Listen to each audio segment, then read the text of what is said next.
म नेपाली एफएम निमित दिआई हो। अब सुन्नुहोस् आजको मुख्य समाचार।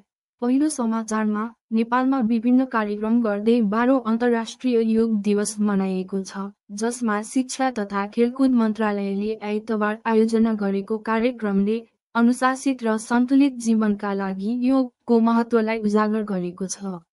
त्यसैगरी शिक्षण सिकाइमा कृत्रिम बौद्धिकता एआई को प्रभावकारी प्रयोग, त्यसका अवसर र चुनौतीबारे केन्द्रित भीमेश्वर नगर स्तरीय एक कार्यक्रममा एआई को प्रभावकारी प्रयोग गर्न सुझाव दिएको छ। अर्को समाचारमा सिंहदरबार परिसरमा निर्माण भइरहेको सर्वोच्च अदालतको नयाँ भवनको निर्माण अन्तिम चरणमा पुगेको छ र पुरानो भवनमा न्यायिक सङ्ग्रहालय निर्माण गरिने भएको छ। यसैबीच नेपाली काङ्ग्रेसले प्रतिपक्षको भूमिकालाई संसदमा अझै सशक्त बनाउने निर्णय गरेको छ, जसले सरकार र संसदबारे समीक्षा गरेको छ। त्यस्तै प्राणीको बाँच्न पाउने प्रकृति प्रदत्त हकप्रति संवेदनशील हुनुपर्ने बताइएको छ, जसले प्राणीको बाँच्न पाउने हकप्रति संवेदनशीलता देखाएको छ।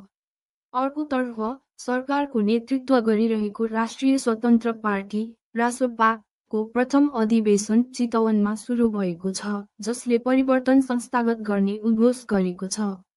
अन्तर्राष्ट्रिय समाचारमा अमेरिका र इरानबीच आइतबार स्विट्जरल्यान्डको लुसेर्न तालमाथिको पहाडी रिसोर्ट क्षेत्र बुर्गेन्स्टक रिसोर्टमा प्राविधिक स्तरको वार्ता सुरु भएको छ। त्यसैगरी सम्बन्ध विच्छेदको कानून परिमार्जन प्रस्ताव गरिएको छ, जसले मुद्दा दायर भई मेलमिलाप हुन नसकेमा 1 वर्षपछि प्रक्रियामा जानुपर्ने प्रावधान राखेको छ। यसबाहेक राष्ट्रिय स्वतन्त्र पार्टीको प्रथम राष्ट्रिय महाधिवेशनमा सहभागीले स्वदेशमै भविष्य देख्ने सपना देखेका छन्। अन्तमा बाँकीको एक वनमा वन्यजन्तुका लागि पहिलो पटक सोलर सिस्टमबाट पिउने पानी व्यवस्था गरिएको छ। विस्तृत समाचारका लागि जानुहोस् निलोनेपाल.com।